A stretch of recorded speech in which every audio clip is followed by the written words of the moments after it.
नमस्कार, आप देख रहे हैं नोएडा खबर। मैं हूं विनोद शर्मा। हमारा लोकप्रिय कार्यक्रम बातें मुलाकातें।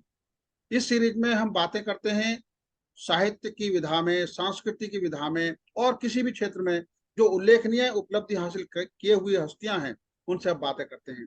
और आज हमारे साथ हमारे स्टूडियो में मौजूद हैं देश के जाने माने साहित्यकार मदन लाल वर्मा क्रांति जी। मैं उनका अभिनंदन करता हूं, स्वागत करता हूं आज के इस कार्यक्रम में। नमस्कार सर। नमस्कार क्रांत जी, जी। आपके बारे में मैं अपने दर्शकों को बताना चाहूंगा कि आपने सबसे ज्यादा जो काम किया है वो क्रांतिकारी राम प्रसाद बिस्मिल जी के ऊपर काम किया है। और आपकी अब तक 25 किताबें प्रकाशित हो चुकी हैं, 25 और प्रकाशित की सूची में है।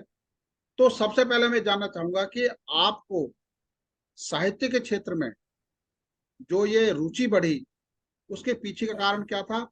आपका जन्म कहाँ हुआ? परिवार में कैसी स्थिति थी जिस समय आप पढ़ाई लिखाई कर रहे थे? जी। विनोद जी, मेरा जन्म 20 दिसंबर 1947 देश आजाद होने के बाद में जी। त्रिलोकपुर एक गांव है शाहजहांपुर में, बहुत छोटा सा, हम्म। सदर तहसील में वहां हुआ था। हम्म। मेरे पिताजी और माताजी दोनों ही धर्मपरायण परंतु निरक्षर थे, हम्म। लेकिन जितना व्यवहारिक ज्ञान जीवन का उनको था शायद आज की पढ़े लिखे को नहीं होता है। हम्म। और मेरे पिताजी की विशेषता थी कि मेरा गांव के बिल्कुल मुहाने पर ही घर था। तो हम्म। जो भी उधर से कोई महात्मा गुजरता था तो वो उसको हम्म। बुला लेते थे और अपनी चौपाल में बिठा लेते थे अच्छा। और फिर नाई से कह देते थे गांव में कि भैया महात्मा आए हुए हैं, उनके हम्म। दर्शन करने आ जाओ। हम्म। तो ऐसे महात्मा मेरे घर में बहुत आते थे, बहुत प्राय। और वो मेरे ही घर में ठहरते थे, ऊंचाई पर हम्म। थोड़ा घर था, तो हम्म। वहां पर सब लोग आते थे। वहीं पर एक हिंदू साधु आते थे, हम्म। वो किसी खिरिया गांव के थे, तो वो हम्म। रामायण सुनाया करते थे। अच्छा। और उनसे कहते थे कि भाई जो भी कोई आदमी किसी के मन में कोई शंका हो तो वो मुझे बताए। तो आदमी अपनी अपनी शंका व्यक्त करते तो वो कविता में ही पूरी सुनाते थे, हम्म। शंका का समाधान कविता में करते थे। मैं हम्म। उन्हें बहुत बड़े गौर से सुनता तो मैं सोचता था कि भाई कैसे कविता लिख लेते हैं, समझ हम्म। में नहीं मेरे आता था। फिर धीरे हम्म। धीरे मेरे मन में कविता के भाव अंकुर फूटने लगे। हम्म। हम्म। और बाद में मैं समझिए कि जब 7वीं क्लास हम्म। में था तो सबसे हम्म। पहली कविता मैंने अपने गुरु जी के हम्म। ऊपर लिखी थी। श्री हम्म। कृष्ण उनका नाम था, अभी भी जीवित हैं, सौ अच्छा। 90 वर्ष के हैं और हम्म। पूरा स्वस्थ हैं। मेरी बात होती रहती है। अभी क्या नाम, गुरु पूर्णिमा थी तब मैंने उनसे बात की थी, स्वस्थ है अच्छा। बिल्कुल। ऐसे मुझे गुरु मिले श्री कृष्ण शर्मा, तो मैंने उन्हीं के ऊपर कविता लिखी थी। श्री हाँ। कृष्ण लिया अवतार जब भी यमुना नगरी में आकर के, हम्म। माता और पिता की बंद छुट्टी दरबारी सोए द्वारण के। और हम्म। पूरी कविता बड़ी लंबी थी, हम्म। तो मैंने सुनाई तो बहुत अच्छी लगी। उन्होंने हम्म। फिर हमारे प्रधान अध्यापक थे, वो मोहम्मद थे, अब्दुल करीम, उनको सुनवाई, देखो भाई इस बच्चे ने कविता लिखी, तो वाह वाह बहुत अच्छा, उन्होंने रिपीट छोड़ी। हम्म। उसके बाद में फिर मुझे अंताक्षरी टीम में ले लिया गया और सुभद्रा कुमारी चौहान की कविता मुझे पूरी याद थी। वो हम्म। था पर ही टूटती थी, तो मैं जिस टीम के साथ जुड़ जाता था वो टीम हम्म। जीत जाती थी। और अच्छा। मैंने स्टेट लेवल तक बहुत सारे चुनाव, वो पुरस्कार हम्म। जीते। हम्म। लाल बहादुर शास्त्री से मेरा परिचय जब मैं 11वीं क्लास में था, सन 1965 की बात है। अच्छा। जम्बूरी एक लगी थी, हम्म। स्काउट जम्बूरी होती है, बहुत बड़ी होती है। और हम्म। वो इलाहाबाद में लगी थी, तो लाल बहादुर शास्त्री प्रधानमंत्री थे। तो हम्म। मैंने उनको बहुत नजदीक से देखा है। अच्छा। वो आए थे और इतना प्रभावी व्यक्तित्व था कि मैं कह नहीं सकता। हम्म। वो मेरे पास सर्टिफिकेट अभी भी रखे हुए हैं सारे। हम्म। उसके बाद शायद जब वो प्रधानमंत्री हुए तो फिर मैंने उनको कविताएं लिखी और उसका हम्म। उत्तर भी आया। हमारे हम्म। प्रधानाचार्य जो थे, वो जो उत्तर आता था तो वो अपनी बाहर जो सूचना पत्र हाँ। होता था उसके ऊपर वो चिपका देते थे हम्म। और बताते थे लोगों को, देखो हमारे लड़के ने, हमारे बच्चे ने कितना अच्छा हम्म। काम किया। हम्म। मुझे पुरस्कार 6ठी क्लास से ही मिलने लगे थे। हम्म। और जब तक मैं पढ़ता रहा लगातार मुझे पुरस्कार मिलते रहे। हम्म। कविता से मेरा संबंध जो बन गया 7वीं क्लास से, वो लगातार हम्म। चालू रहा। और जब हम्म। वो अंताक्षरी प्रतियोगिता होती थी तो मैं अपने आप भी कविता बना करके सुना दिया करता था। हम्म। तो बाद में निर्णय हुआ कि भाई स्वरचित कविता भी सुनाई जा सकती हम्म। है। आगे कोई सवाल? तो स्कूल टाइम में जी आपने जो कविता लिखी वो जी। सुनाई भी होगी स्कूल में, तो कैसी हाँ, स्कूल शाबाशी सुनाता मिली? था। बिल्कुल बिल्कुल सुनाते थे। तो कैसी बच्चों को शाबाशी सुनाते मिली थे। स्कूल के टीचर से, क्योंकि हाँ, बहुत बहुत बहुत ज्यादा। तो वो पहली कविता आप आज सुनाना चाहेंगे जो आपने स्कूल में सुनाई, याद है? हाँ, वो जो थी, हम्म। श्री कृष्ण लिया अवतार जभी, हम्म। यमुना नगरी में आकर के, हम्म। माता और पिता की बंद छुटी, दरबारी सोए द्वारन के। हम्म। वसुदेव ले चले जब उनको, यमुना नदी को पार किया। हम्म। यमुना जब बाढ़ी चरण छुअन, माधव ने पैर पसार दिया। हम्म। पहुंचा जब गोकुल में आए और बांस लाए जब लड़की, मारी कंस ने लड़की पत्थर से, बिजली बन बादल में कड़की। श्री हम्म। कृष्ण गोकुल में रहते थे तो कंस ने इन्हें बहुत कष्ट दिए। सब जगह से जब प्रभु बच निकले, तब कंस को भय हुआ अपने लिए। फिर हम्म। आकर के मथुरा प्रभु ने उस कंस को मार के गिराया था। हम्म। माताओं पिता की तीनों दुखियों का दुख हरा, सबका प्रभु कष्ट मिटाया था। हम्म। बर्मा कहते, बर्मा मेरा हम्म। जाति का नाम था। बर्मा हम्म। कहते कलयुग में जब पाप आदि बढ़ जाते हैं, तब हम्म। तब प्रभु निज अवतार धारी इस भूमंडल पर आते हैं। ये हम्म। कविता बनी थी। हम्म। 7वीं क्लास का विद्यार्थी था। तो जब आपने तो ये आता था। कविताएं लिखने शुरू की, तो आपकी जी। पहली पुस्तक कौन सी प्रकाशित हुई थी, और क्या पद्य था या काव्य थी? काव्य में थी लाल बहादुर शास्त्री पर मैंने पहला खंड काव्य लिखा था, हाँ। जो प्रकाशित हुआ। लिखता अच्छा। लिखता तो बहुत कुछ रहा, हाँ। लेकिन जो प्रकाशित हुआ वो मेरा लाल बहादुर शास्त्री पर था। और वो हम्म। एक सिटिंग की रचना थी। अच्छा। एक सिटिंग की रचना कैसे थी कि मेरे मन में आया कि मुझे कुछ लिखना है, तो मैंने पत्नी से अपनी कहा कि देखो मैं अब कुछ लिखने जा रहा हूँ, हाँ। और मुझे डिस्टर्ब मत करना। मेरे अच्छा। कमरे में ही कुछ भी रख देना, जो कुछ भी रखना हो, मुझे हाँ। जगाना नहीं। हाँ। और मैं जो हूँ अपना लिखता रहूंगा। अच्छा। और वो वही करती थी बेचारी। हमने मेरे ख्याल से 1.5 दिन में, एक दिन एक रात लगातार लिखता रहा, हाँ। और दूसरे दिन शाम को वो खत्म कर दिया। पूरे 100 अच्छा। पृष्ठ लिख गए जब, तो मैंने हाँ। उसको रख दिया। हाँ। और बाद में एक हमारे मित्र थे अशोक कुमार निकुंज, अभी भी हैं, हाँ। हमसे थोड़े बड़े हैं, लेकिन उन्होंने कविता देख पढ़ी तो बोले भाई ये तो बहुत अच्छा लिखा आपने, गजब के लिखा है, मैं इसे हम्म। छापूंगा। अच्छा। आप छापिए। हम्म। छापी वो किताब। अच्छा। और उसमें मेरे ख्याल से मेरे उसके 2000 रुपये मेरे खर्चे आए थे। हम्म। जमाना वो सस्ता था उस समय, ये बात हाँ। है 76 की। अच्छा। तो मैं, अब बोले क्या वैसे जब मुझे छप गई तो बोले आप ऐसा करो, डमी प्रति मैं तैयार कर देता हूँ, हम्म। सो भूमिका लिखवा लाओ। हम्म। तो मैं अटल जी से मिला भूमिका हम्म। लिखवाने के लिए, और अटल जी उस समय विदेश मंत्री थे। हम्म। तो मेरे जो एक साले के ससुर थे, वो भारतीय जनता पार्टी के बड़े अच्छे कार्यकर्ता थे, तो उनके हम्म। निवास पर मुझे ले गए सुबह सुबह। हम्म। उन्होंने किताब देखी और हम्म। कहा कि भाई तुमने कुछ छपवाई? मैंने कहा कुछ छपवाई। हम्म। बोले कितने पैसे खर्च किए? तो हम्म। मैंने कहा कि ऐसा कोई 2,000 रुपये खर्च हो गए होंगे। मूल्य क्या रखा है?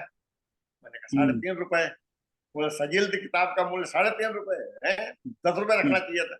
मैंने कहा हम्म। नहीं, मैं सोता हूँ कि अपने जो मेरे पाठक हैं उनकी जेब हम्म। पर भार नहीं बनना चाहता हूँ, इसलिए हम्म। मैंने बोले कविता किताब आजकल कौन पढ़ता है, हम्म। हमारे सब पैसे डूब गए।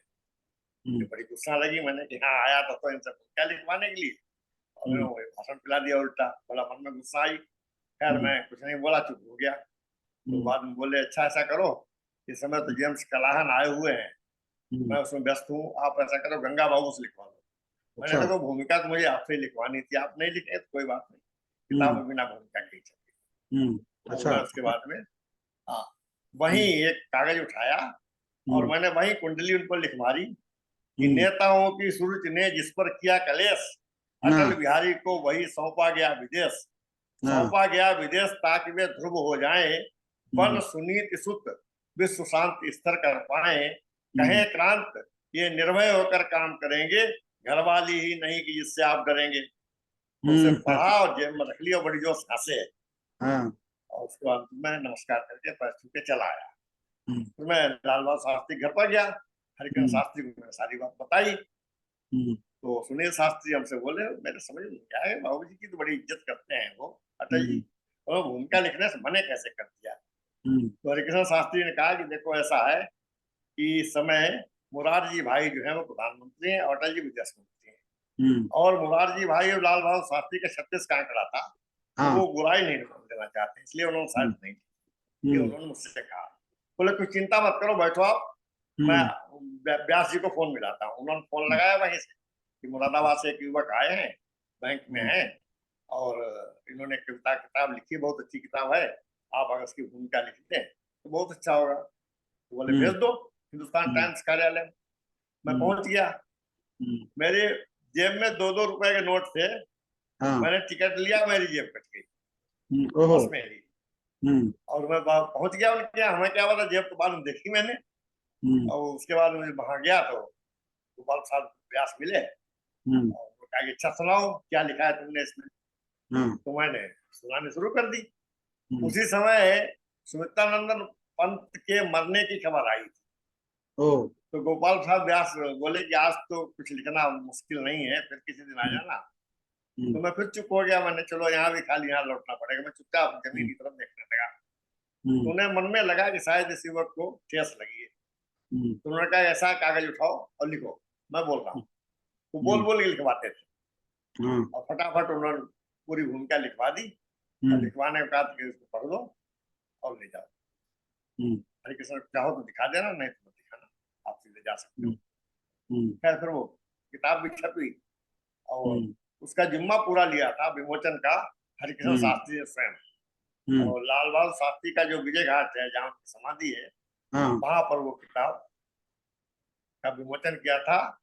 अभी जो अपने नोएडा में रहते थे, तो क्या नाम, विधि न्याय मंत्री शांति भूषण, उन्होंने उसका विमोचन किया था, और वो पूरा समाचार भी छपा था सारे उसमें। तो उन्होंने 350 किताबें तो हमसे हरिकृष्ण शास्त्री ने पैसे देके थे, 700 रुपए दिए थे उन्होंने मुझे, और 100 रुपए उन्होंने दिए थे क्या नाम शांति भूषण जी ने। 800 रुपए मुझे मिल गए, मैं बड़ा खुश हो गया और घर चला आया।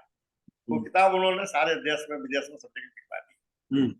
उसके बाद जब वो किताब दोबारा छपी, तो उसकी वो दिखा रहा हूँ आपको, ये देखिए है। अच्छा, ये ललिता किताब के आंसू। दोबारा छपी तो हमारे प्रकाशक ने फिर उसमें खरीद में आ गई, उसमें चली गई किताब। तो आज आपको सुनकर के बड़ा आश्चर्य होगा कि दुनिया की 100 सर्वश्रेष्ठ महाकाव्यों में किताब शुमार हो गई है। अच्छा। पहली पहली है रामचरितमानस, और दूसरी है कुरुक्षेत्र, और तीसरी है ललिता के आंसू। इसका 86वां नंबर है। अच्छा। Top famous epics of the world, हर भाषा के हैं उसमें, हिंदी केवल 3 ही है। अच्छा। रामचरितमानस, कुरुक्षेत्र और ललिता के आंसू। तो इस किताब की कोई कविता ऐसी हो जो आप हमारे दर्शकों को सुनाना चाहें, चाहे कुछ अंश, मतलब कुछ अंश जो आपको भी लगे कि ये, इसको हो सकता है आपने उनको भी सुनाए हो, उनके बच्चों को सुनाए होंगे। ठीक है हाँ, ठीक तो है ठीक है। उनको सुन के उनको लगा होगा कि एकदम आपने एकदम भाव विभोर कर दिया होगा। हाँ, मैं वही सुना देता हूँ हाँ। जो मैंने शुरुआत में लिखा था, समर्पण लिखा था। हाँ। छोटा सा ही है वैसे, हाँ। कि हे मर्यादा के सुच प्रतीक, हो मानवता के दिव्य धाम, हे अद्वितीय इतिहास पुरुष शास्त्री जी लो सत सत प्रणाम। तुमने स्वदेश का कल देखा, अपने जीवन का आज नहीं, तुमने मानवता की पुकार को किया नजरअंदाज नहीं, तुमने तारों की प्रभा रखी, सोना आकाश नहीं देखा, तुमने पतझड़ की झाड़ सही, कोरा मधुमास नहीं देखा, तुमने प्रतिभा की पूजा की, प्रतिमा को किया न नमस्कार, तुमने प्रतिभा की पूजा की, प्रतिमा को किया न नमस्कार, तुम सिद्धांतों के लिए लड़े, धर्मों का किया न तिरस्कार, तुमने जलते अंगारों पर नंगे पैरों चलना सीखा, तुमने अभाव के आंगन में भी भली भांति पलना सीखा, तुमने निर्धनता को सच्चा वरदान कहा, अभिशाप नहीं, तुमने बौद्धिक विराटता का माना कोई परिमाप नहीं, तुमने आदर्शवाद माना माना कोई अपवाद नहीं, तुमने झोपड़ियां भी देखी, देखे कोरे प्रासाद नहीं। तुम वैज्ञानिक बन आए थे, तुम वैज्ञानिक बन आए थे, खोजने सत्य विश्वास शांति, तुमने आवरण नहीं देखा, खोजी अंतस में छुपी कांति, तुमने केवल पाया न अकेले ललिता का ही ललित प्यार, तुमने केवल पाया न अकेले ललिता का ही ललित प्यार, तुमको जीवन पर्यंत मिला माँ राम दुलारी का दुलार। माँ राम दुलारी थी उनकी, मेरी माँ का नाम भी राम दुलारी था। अच्छा। तुमने शासन का रथ आंका, पर मंजिल तक पहुंचा न सके। तुम हाय अधर में डूब गए, जीवित स्वदेश फिर आ न सके। तुम मरे नहीं, हो गए अमर, इतना है दृढ़ विश्वास मगर रह गया अधूरा। जय किसान, इसकी अब लेगा कौन खबर। तुम थे गुलाब के फूल, मगर दोपहरी में ही सूख गए। तुम थे हम्म, गुलाब के फूल, मगर दोपहरी में ही सूख गए। तुमने हम्म, था लक्ष्य सही साधा, पर अंतिम क्षण में चूक गए। जो युद्ध क्षेत्र में नहीं छुटा पथ, शांत क्षेत्र में छूट गया। जो हृदय रहा संकल्प निष्ठ, क्यों अनायासी टूट गया। ये प्रश्न आज सबके उर में शंका की तरह उभरता है, पर है हम्म, अब तक इतिहास मौन, कोई टिप्पणी न करता है। जो कठिन समस्या राष्ट्र 18 वर्षों में सुलझा न सका, भारत का कोई भी दुश्मन तुमको भ्रम में उलझा न सका। वो कठिन समस्या मात्र 18 महीने में सुलझा दी थी। चढ़ चली जवानी अर्जन पर तुमने वो आग लगा दी थी। इस हम्म, अल्पकाल के शासन में संपूर्ण राष्ट्र हुंकार उठा। उठ गई तुम्हारी दृष्ट, उस ओर लहू ललकार उठा। तुम गए आंसुओं से आंचल, तुम हम्म, गए आंसुओं से आंचल, माँ वसुंधरा का भीग गया। जन जन की श्रद्धांजलियों से पावन इतिहास पसीज गया। हे लाल बहादुर, आज तुम्हारी चिर प्रयाण तिथि पर अशांत मन से ललिता जी को अपनी एक रत्न अर्पित कर रहा था। क्रांत। बहुत सुंदर, बहुत सुंदर। अच्छा, एक मैं जानना चाहता हूँ कि आपने हाँ जो राम प्रसाद बिस्मिल जी के ऊपर शोध किया, उसकी जी जी प्रेरणा आपको कैसे मिली? और क्योंकि आप वैसे तो वहीं के रहने वाले हैं, ज्यादातर आपका जी। आसपास में हाँ माहौल ऐसा मिला होगा, लेकिन उसकी प्रेरणा हाँ। आपको कैसे मिली कि इस पर शोध करना है? प्रेरणा ऐसा है कि ये मुझे स्वयं नहीं मालूम था कि मैं शुरू से ही इतना क्रांतिकारी विचार मेरे क्यों थे। पहली हम्म, बात मैं आपको बता दूं कि हिंदी और उर्दू, खालिश उर्दू में कविताएं लिखता था मैं हम्म, बचपन से ही। हाँ, मुझे कुछ हम्म, नहीं मालूम, मेरा कोई साथ नहीं था किसी का, पूर्व जन्म के संस्कार हैं।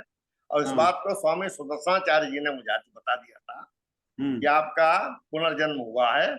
और मेरे सारे कपड़े उतरवा दिए थे, कुर्ता और बनियान दोनों ही, और कहा सबके अच्छा, सामने घूम जाओ। हम्म, आपके पीठ पर वो निशान है जो आप नहीं देख सकते, हम्म, ब्रह्म विष्णुपाद और है अच्छा, मेरे पीठ पर। हम्म, तो बोले आप वो जो आप सोच रहे हो वो आपके जीवन में सब दिखाई देगा, सही हो जाएगा। हम्म, जो आपके मन में कल्पना है वो सब आपके जीवन में आप देख लोगे। तो हम्म, देखिए, अब मैं देख रहा हूँ। हम्म, देखिए, सरकार चेंज हुई है और सरकार आगे भी चेंज होगी, हम्म। समझे।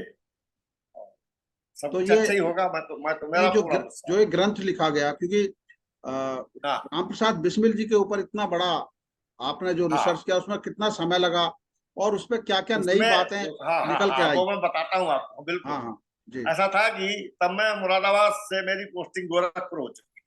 हाँ, और गोरखपुर में जाकर के मुझे पत्र मिला कि भाई आपको विज्ञान भवन में एक कॉन्फ्रेंस हो रही है, उसमें आपको आना है, इंडिया एंड वर्ल्ड लिटरेचर। हम्म, तो मैंने अपने ब्रांच मैनेजर से कहा कि ये चिट्ठी आई है साहब हमारे पास। तो बोले हम्म, आप फौरन जाइए। हम्म, तो मैंने कहा एक हफ्ते, बोले कोई बात नहीं, मैं छुट्टी देता हूँ, आप जाइए। हम्म, मैंने कहा अभी तो मैंने ज्वाइन किया है। बोले कोई बात नहीं, इससे क्या होता है, कॉन्फ्रेंस पता है हम्म, आपको, वर्ल्ड लिटरेचर कॉन्फ्रेंस हो रही है, जाइए आप। हम्म, तुरंत वहां से छुट्टी भी दे दी और पैसा भी दे दिया एडवांस में, और हम हम्म, चले गए।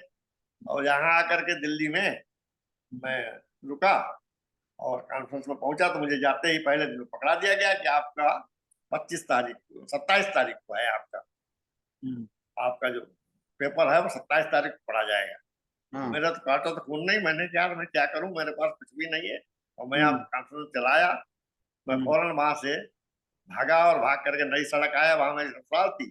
वहां किताबों की दुकान है, हम्म, सारी मैंने दुकानों पर जो भी बिजनेस से संबंधित कुछ मिला, वो मैंने किताबें, किताबें नहीं तब छपती थी, तो हम्म, मिली, और मैंने वो पेपर तैयार किया। हम्म, और उसको वहीं रात में जग करके पूरा पेपर, क्या पहले पहले होता था, काटते थे, स्टेंसिल काटते थे, फिर छापते थे, तो इस तरह से पुराना जमाना था। उस हम्म, समय मैंने वो छपवाया और हम्म, पूरा उसको बंडल बना करके पहुंच गया वहां अगले दिन। हम्म, तो उन्होंने कहा कि आपके पास कोई सहायक है? मैंने सहायक कोई नहीं है, मैं तो अकेला आया हूँ। तो उन्होंने दो लड़कियां जेएनयू की मुझे दे दी और बोले इनका पेपर जो है आप बांट दीजिए। हम्म, और मैंने वहां पेपर बांटा, और हम्म, उसके बाद पढ़ा। आरबी जोशी मेरे हम्म, थे अध्यक्ष थे कार्यक्रम के, और मैं वक्ता था। हम्म, जब वो पेपर मैंने पढ़ लिया तो उसमें गलती से वी फॉर वाराणसी छप गया था। अच्छा, तो एक ने सवाल किया कि भाई हम्म, ये बिस्मिल है कि बिस्मिल है, तो मैंने कहा मैं उर्दू को इतना जानकार नहीं, लेकिन मुझे लगता है टाइपिंग मिस्टेक है, अगर बी फॉर बॉम्बे वाला है तो आप बॉम्बे कर ली। उसने खैर कोई बात नहीं। फिर किसी दूसरे ने खड़े होकर प्रश्न कर दिया कि इतनी बड़ी कॉन्फ्रेंस में राम प्रसाद बिस्मिल हुआ, राम प्रसाद बिस्मिल, इनके ऊपर आपको लिखने की क्या जरूरत पड़ी? तुलसी थे, निराला थे, सूरदास थे, कबीरदास थे। तो मैंने कहा भाई इसका जवाब ये लोग देंगे, मैं क्या दूंगा? इतने में एक बंगाली उसमें बैठा हुआ था, वो तो उनके ऊपर चढ़ बैठा और अंग्रेजी में जितनी गालियां दे सकता था उसने सब दे डाली। अच्छा। बोले तुम्हें पता नहीं राम प्रसाद बिस्मिल कौन थे? राम प्रसाद बिस्मिल की वजह से तुम आज यहाँ बैठे हुए हो, और एक हिंदुस्तानी होते हुए हिंदुस्तानी के सामने ऐसी धमकी कर रहे हो बोलने की। तुम्हारे अगर तुम बाहर हो तुम्हारी जवान खींच लेता। फिर बाद में बहुत झगड़ा हो गया वहां पर, सब लोग घबरा करके भाग लिए, और बाकी पेपर किसी ने भी पेपर फिर नहीं पढ़ा। मेरा ही पेपर वो था, गंगा प्रसाद विमल भी थे उसमें, उनका पेपर रह गया। तो बाद में मुझे लोगों ने कहा कि अरे आपने तो कमाल कर दिया, आपने भगत सिंह वाला काम किया यहाँ पर। पूरा विस्फोट, मनमथान गुप्त भी थे उसमें। तो मेरी बड़ी पीठ ठोकी और बोले नहीं क्रांति जी आप चलो। और पूरी पूरी कॉन्फ्रेंस मैंने अटेंड करी और चले आया। वहां से मुझे फिर मैंने वो पेपर जो था भेजा कई लोगों को। तो मेरी पत्नी की एक सहेली है, वो बहुत विदुषी है, बॉम्बे विश्वविद्यालय में है, तो उनको मैंने भेजा। तो उन्होंने कहा पेपर तो बहुत बढ़िया, अच्छा हो आप इस पर रिसर्च कर डालो। तो मैंने ठीक है, बस 85 की बात है, 85 से मैं गोरखपुर में था, तो वहीं से मैं इस काम में जुट गया। महंत अवैधनाथ ने मेरी बड़ी सहायता की, जो इनके गुरु हैं, क्या नाम आपके आजकल के वर्तमान में योगी जी के। तो उन्होंने मेरी बड़ी सहायता की। मेरी पत्नी को वहां उन्होंने लेक्चरशिप भी दिलवा दी अपने स्कूल में, और बोले कि आप यहाँ पढ़ाइए जब तक आप यहाँ रहेंगे, और आप रिसर्च करिए अपनी। तो मैं वहां पर गोरखपुर की जेल में भी गया, और वहाँ एक श्यामानंद जी थे श्रीवास्तव, उनके यहाँ से वो बिस्मिल अखबार अभी भी निकालते हैं। अच्छा। तो वो अखबार में लेके आता था, और उसमें से रचनाएं वो देते थे, बिस्मिल की एक पंक्ति देते थे नीचे एक ऊपर। मैंने वो ढूंढ ढूंढ करके, तो पता ही होगा आपको, जब वो उसका विमोचन हुआ था 11 साल पूरे मुझे लगे। अटल जी ने उसका विमोचन किया, और देखिए किताब भी बहुत बढ़िया छपी, और बहुत अच्छा उसका रिस्पांस रहा कि भी खूब उसका दूसरा संस्करण भी आ गया। और उसी के आधार पर फिर मुझे 90 साल के रिसर्च करने का मौका मिला। सीनियर फेलोशिप जो मुझे मिली वो आधार वो किताब ही थी, क्योंकि उस किताब के विमोचन करने के बाद में जब वो वेद प्रताप वैदिक ने उसकी समीक्षा की थी, तो बोले किताब पढ़ करके मैं कह सकता हूँ कि 11 साल तो लगे ही होंगे इसमें, लेकिन इस पर 11 PhD अवार्ड हो सकती है। आप भी शायद मुझे लगता है उस मीटिंग मौजूद थे, ये बात उन्होंने वेद प्रताप वैदिक ने कही थी। और रज्जू भैया उस समय आगे पहुंच गए थे, रज्जू भैया थे, दिनेश जी थे, सभी लोग थे। और फिर अटल जी गए नहीं, उन्हें हालांकि जाना था किसी मीटिंग में। रज्जू भैया जब आगे तो पूरा देर तक वो रुके। बाद में मेरा भी भाषण हुआ था, और वो कार्यक्रम बहुत अच्छा रहा था। और उसके पश्चात तो मेरा अटल जी के यहाँ जाना होता रहा, पूछता था और कोई किताब छपी है तो मैं भेज देता था उनके पास। वैसे मेरी जो भी किताबें छपती थी भेज देता था। और वही था कि भाई जब किसी से वो मिलता है थोड़ा सा प्रोत्साहन, तो मन करता है कुछ और लिखा जाए, और जहाँ प्रोत्साहन नहीं मिलता वहां आदमी बुझ जाता है, सीधी सी बात है। तो वो आपने जो ये किताबें लिखी हैं उनमें हाँ, ये किताब है। अच्छा अच्छा अच्छा अच्छा। तो 3 खंडों में है। ये ये तो बिल्कुल अलग तरह का ऐसा साहित्य है जो हाँ विश्वविद्यालय के स्तर का है, जिसमें हाँ विश्वविद्यालय में पढ़ाए जाने योग्य है सारा। हाँ, ये 159 university world all over world पढ़ाया जा रहा है। हम्म। तो मैं ये जानना चाहता हूँ, जो आपने बिस्मिल जी के ऊपर लिखा, उसमें जी कोई जी अंश ऐसा है जो आप जी हमारे दर्शकों को बताना चाहते हैं? क्योंकि बहुत सारे फैक्ट हैं, लोग जानना चाहते हैं जी बिस्मिल जी के बारे में, लेकिन जी संक्षिप्त जी। में आप हमें ये जरूर बताइए कि बिस्मिल जी का हाँ जो व्यक्तित्व था, उसकी जो हाँ खासियत आपको मिली होगी, तो वो अलग तरह जी के जी क्रांतिकारी थे। हाँ बिल्कुल। मैं 2 छंद में सुना रहा हूँ आपको। जी।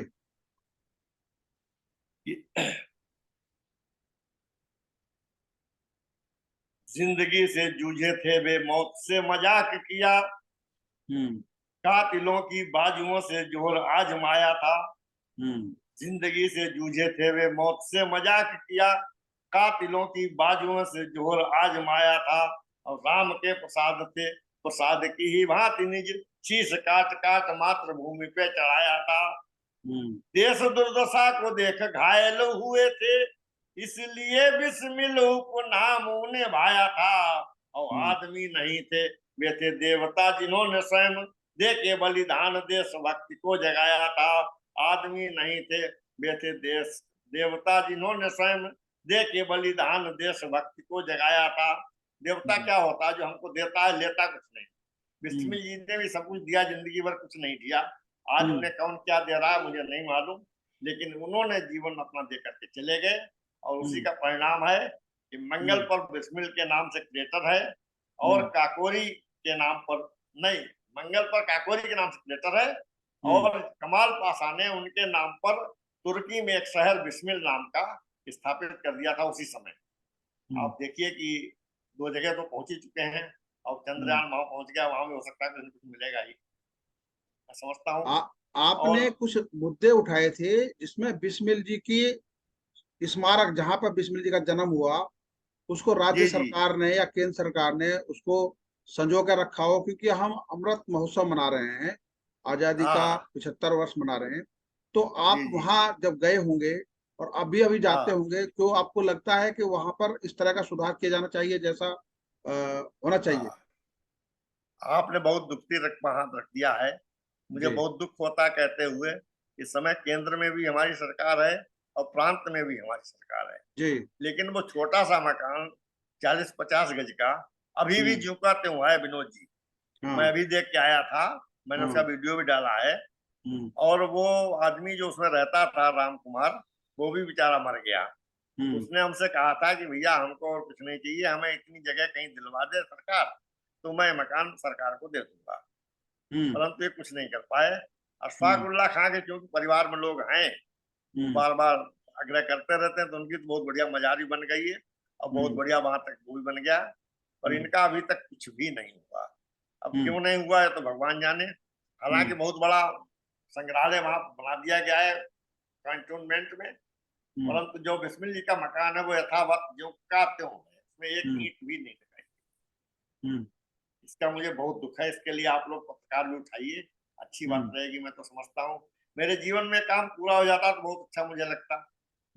आप देखिए यहाँ रामपुर में जो वहां रहे थे, रामपुर गांव है अपने बीटावन में, वहां वो रहे थे सन 18 में, और वहां गाय भैंसे चराई थी। यही उन्होंने 2-3 किताबें लिखी। यहाँ पर पानी नहीं भरता था। वो जगह भी हमने ढूंढ ली, कभी आप समय निकाल के आए, वो जगह मैंने ढूंढ ली है और अभी जगह है वो। और यहाँ वो तो आप तो पार्क में तो आए ही है, पार्क भी बना दिया है। मायावती सरकार थी उस समय, बोर्ड लगा हुआ अभी भी। तो आप सरकार से क्या चाहते हैं, क्योंकि इस कार्यक्रम के माध्यम से भी हम आपकी वो जो इच्छा है वो मुख्यमंत्री तक पहुंचाना चाहते हैं? जी हाँ बिल्कुल बिल्कुल, मेरी यही इच्छा है कि भाई वो योगी जी उस काम करवा दें, और योगी जी करवा सकते हैं, ऐसी कोई बड़ी बात नहीं। योगी जी ने गोरखपुर में जो काम किया है, विनोद जी कभी आप देख के आए, जहां उनको जलाया गया था बिस्मिल जी को, राजघाट उस जगह का नाम है। उसको इतना सुंदर बना दिया, साबरमती भी उसके सामने पैदा है, बहुत सुंदर बनाया। और जेल भी बहुत बढ़िया कर दी उन्होंने, पूरी वो परकोटा अलग कर दिया है, और कोई भी आदमी कभी भी जाके देख सकता है। पहले केवल 19 दिसंबर को ही जाया जाता था। योगी जी ने काम तो बहुत बड़े किया। और आपको एक बात और बताएं, शायद आपको पता नहीं होगी, बिस्मिल जी पंडित नहीं थे, वो तोमर राजपूत थे। अच्छा। ये सच्ची बात है, लेकिन गैया वाले पंडित जी उनको इसलिए कहते थे कि यहाँ आके शाहजहांपुर में आकर के, क्योंकि पंडितों की मतलब थोड़ी सी समाज में इज्जत है, और गाय पालते थे हमेशा, गैया वाले पंडित जी मशहूर थे। जनेऊ बिल्कुल धारण करते थे, उनके पिताजी भी, बिस्मिल जी भी, स्वयं भी। और पंडित का मतलब विद्वान होता है हमारे यहाँ। बहुत से लोग अपने नाम के आगे पंडित लगाते हैं। मैं बहुत से मुसलमानों को जानता हूँ जो अपने नाम के आगे पंडित उनके लिखा जाता था। पंडित मतलब विद्वान होता था। आप जैसे आप विद्वान है तो आप आओ भाई पंडित जी क्या हाल है कहते थे लोग, नहीं आज भी कहते हैं। आप पीठ फाट कर आओ पंडित जी कैसे हो, समझे? तो पंडित मतलब विद्वान होता था। अच्छा, आपके साहित्यिक सफर में जब आपने शुरू किया और अब से अब तक आप बड़े कवियों के बीच में आए होंगे, बड़े साहित्यकारों के साथ मिले होंगे। जी हाँ बिल्कुल और बिल्कुल बिल्कुल। आप, क्योंकि हमारे पास 5.5 मिनट का समय है, तो आप हाँ, हमें बताइए वो संस्मरण जब आप किसी बड़े कवि से मिले हैं और आज उनको याद करते हैं कि उनकी वो कविता, और आपने भी उनके सामने कविता सुनाई होगी। जी। हाँ बिल्कुल। पंडित श्यामनारायण पांडे जब मैं गोरखपुर में था, मेरे जी। घर पर आकर रुके थे। हाँ। इसकी घटना बड़ी विचित्र है। हाँ। आकाशवाणी में कार्यक्रम हुआ था, मैं हाँ। और मेरी पत्नी सुनने गए थे। रात के 2:30 बजे कार्यक्रम खत्म हुआ, हम्म। तो उन्होंने कहा कि भाई मैं तो अपने गांव जाऊंगा अभी। सबने हम्म। कहा पंडित जी रात को, इतनी रात में कैसे आपको भेजें, बहुत दूर हम्म। का रास्ता। बोले नहीं हम तो यहाँ। तो हम्म। सब बड़े परेशान, क्या करें, पंडित जी अड़ गए वहां। तो मैं हम्म। गया वहां, ऊंचा सुनते, तो मैंने उनके कान के पास कान ले जा कहा, मैंने हम्म। कहा आप हमारे घर चलिए। तो छूटते बोले क्रांति जी ये बताओ आप घर में टट्टी कैसी है। हम्म। तो मैंने देसी टट्टी है महाराज। तो बोले तब हम्म। चलूंगा, यहाँ खाली टट्टी नहीं ठीक, हम तो बैठ कर भी नहीं हाँ। पाएंगे। हाँ। तो वो हम्म। तुरंत चले गए मेरे पास साथ। हम्म। और उनकी 3 शादियां उन्होंने करी थी। उनका बेटा जो था उनके हाँ। साथ था, तीसरी बीवी से, वो हम्म। बूढ़ा उनके सामने लग रहा था। हम्म। और उसके बाद वो मेरे घर पर रहे रात भर। हम्म। रात भर उन्होंने हल्दी घाटी मुझे सुनाई। हम्म। और हल्दी घाटी सुनाई क्या थी, उनके पास एक कैसेट था, किसी ने बना के दिया था। हम्म। तो हमसे बोले कि आपके पास टेप रिकॉर्डर है, मैंने कहा है। हम्म। तो मैं, छोटा सा सैन्य टेप रिकॉर्डर था छोटा सा, उसमें हम्म। लगाया। और वो हम्म। पूरी रात अपनी हल्दी घाटी उन्होंने अपनी आवाज में सुनी, और रोते जा रहे थे हम्म। और सुनते जा रहे थे। हम्म। आवाज उनकी बड़ी कड़कदार थी, हम्म।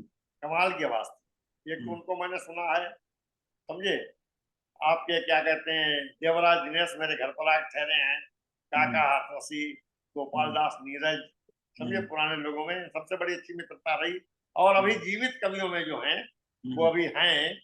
आप वो नाम उनका जानते होंगे, क्या नाम, बरेली कॉलेज में हम्म। वो है, हिंदी उर्दू के हेड ऑफ द डिपार्टमेंट रहे। हम्म। समझे, तो वो अभी हैं। उनके हम्म। साथ भी मैंने काव्य पाठ किया है। हम्म। काका के साथ काव्य पाठ मैं सभी बड़े कवियों के साथ। हम्म। और सन 66 से समझिए इसी काम में था मैं बस पैसे अगर कोई मांगता था, बताता था क्या आप लेंगे, तो मैं कहता भैया आप मुझे क्या दोगे, क्षमा करिए, मैं आप पैसे से मेरा मोह मत मतलब बोलिए मुझे, मैं मना बिल्कुल। कर देता था। देशभक्ति की कोई कविता सुनाइए, क्योंकि 15 अगस्त आ रहा है। और हमारे दर्शकों को बताइए कोई ऐसी लोगों में उत्साह पैदा करने वाली, और आ समय के जाइए, हिसाब से। बहुत अच्छी बात है। ये किताब मेरी अभी इसी साल छपी है, अभी हाँ। इसका विमोचन नहीं हुआ है। अच्छा।